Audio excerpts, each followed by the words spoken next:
Kwa majina naitwa Pascalina, ni afisa kilimo na mifugo. Leo tutakuja kujifunza maandalizi kabla ya kupokea vifaranga.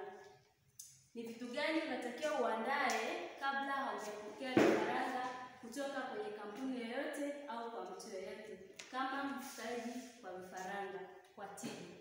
Kitu cha kwanza, unatakiwa ufanye usafi kwenye banda lako. Uoshe kuta zote za banda, vyombo vyote ambavyo vilitumika labda. Kama banda lako ulishawahi kutunza vifaranga au ulishawahi kukuza kuku, unatakiwa utoe vyombo nje na jiko nje ili uoshe kuta zote na paa zote na kuzunguka nyumba. Upasafishe na maji yenye kuua viini vya magonjwa yenye disinfectants. Na kisha ya maji yana pressure kubwa ili wale wadudu ambao wako kwenye ukuta na kwenye paa waweze kufa. Kitu cha pili, usafi unapokuwa umefanyika, basi hakikisha usafi umefanyika kwenye kuta zote, vyombo vyote na kona zote za nyumba. Kitu cha tatu, weka maranda sentimita 5. Unaangalia kwenye chumba chako au kwenye nyumba. Unaangalia, unatakiwa ujaze maranda, upime rula, uweke kabisa na rula yako pale. Sentimita 5 pembeni unapima. Unaleta na katikati ya nyumba au ya chumba kile ulichowekea maranda unapima sentimita 5. Unashauriwa kwamba unapoweka maranda kwenye banda lako, utangulize kusambaza chokaa kwenye sakafu. Hii inasaidia wale wadudu wadogo wadogo kama sisimizi wasiweze kuingia kwenye banda lako, kwa sababu chini kuna chokaa, alafu unatanguliza chokaa chini, alafu unaweka maranda. Sentimita 5 inashauriwa. Sawa? Kitu cha 4, unatengeneza brooder. Kabla hujapokea vifaranga, ushasafisha nyumba yako, unatengeneza brooder. Kisha unaweka maranda, unatengeneza brooder. Brooder ni sehemu ya kukuzia vifaranga kuanzia wa siku 1 hadi wa wiki 4. Inatengenezwa mara nyingi na ceiling board. Unatakiwa utengeneze brooder kutokana na idadi ya vifaranga unaoenda kuwatunza pale. Kuna vifaranga 100, unatengeneza brooder ya size yao. Kitu kingine, ndani ya banda, chumba chako, unatenga sehemu ambayo unaweza ukaweka kuku ambao watakuwa labda wana dalili za ugonjwa wowote. Unawatenga. Labda asubuhi umefika, unaangalia kuku wana dalili za ugonjwa fulani. Sio wote. Unachukua wale kuku ambao wana dalili labda ya ugonjwa, unaingiza chumbani. Chombo chao cha chakula na cha maji kinakuwa tofauti na wale ambao hawaumi. Unaanza kuwapa dawa kwa kwenye chumba chao maalum. Unaangalia maendeleo yao kuliko uwape kuku wote kwa pamoja dawa na hawajaonyesha dalili yoyote. Hii inasaidia in terms of costing, gharama za kununua dawa nyingi wapatie kuku. Ni bora ukawatenga kuku wako wale wenye dalili ukawatibu kwanza, alafu wakipona basi unawarudisha kwenye kundi. Sawa?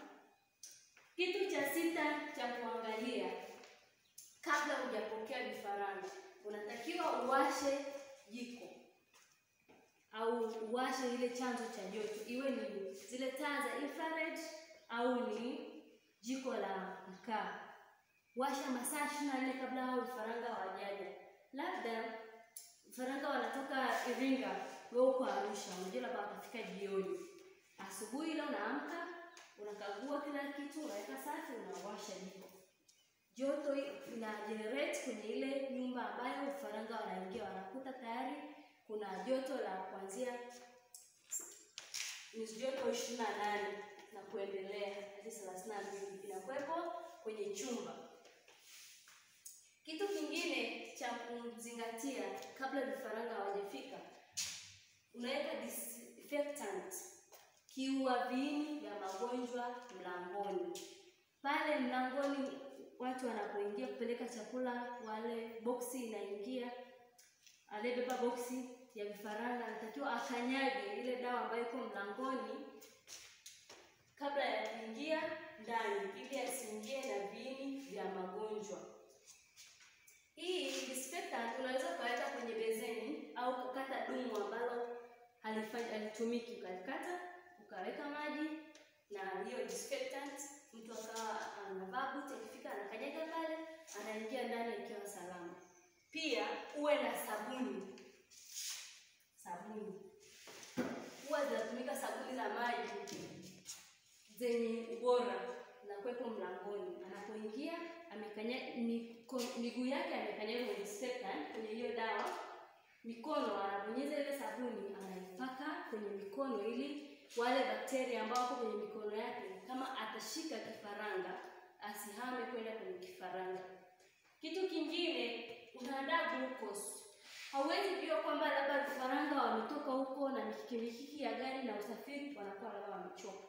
Unaandalia glucose. For emergency, sio lazima uwe nayo, lakini kama vifaranga wako wataonyesha dalili za kuchoka, unachanganya kwenye maji yale ambayo umeweka kwenye brooder tayari. Wanakunywa yale maji, wanapata nguvu na wanaendelea kula chakula. Hakikisha hakuna kuku wanaozunguka nje. Kitu kingine ambacho kinasababisha magonjwa kuenea kwa vifaranga wadogo ni usalama wa nje. Kuku wakubwa, mtu labda ana banda la kuku wa kisasa anaowafuga, unakuta ana kuku wa kienyeji wanazunguka nje, vinyesi na nini, wanaweza kawa ni chanzo cha kusababisha magonjwa kwa vifaranga. Kwa hiyo hakikisha kama una kuku wengine basi wawe na banda lao, na wakiwa na banda lao basi hakikisha banda moja hadi nyingine ni sentimita 20. Kitu kingine cha kuangalia, hakikisha una chakula stahiki kwa aina ya vifaranga unaopokea. Unapokea kuku wa nyama, hakikisha una chakula cha vifaranga wa kuku wa nyama unaowapokea. Sio vifaranga wanafika ndio unaenda kutafuta chakula. Ni vitu ambavyo unapaswa kuviandaa kabla.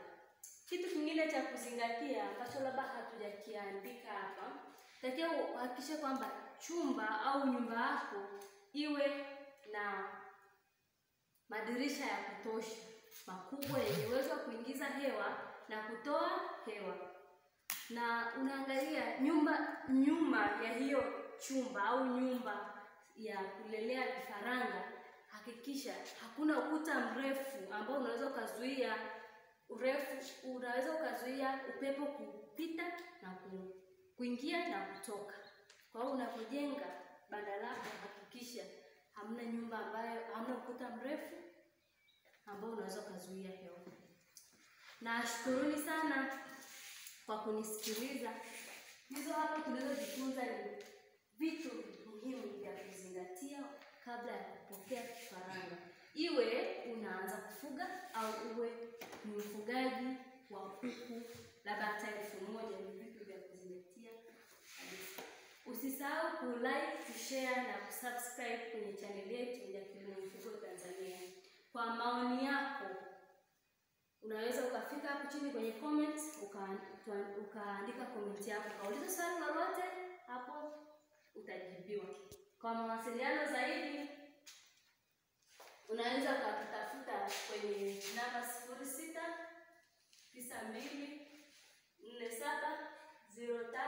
0692470338.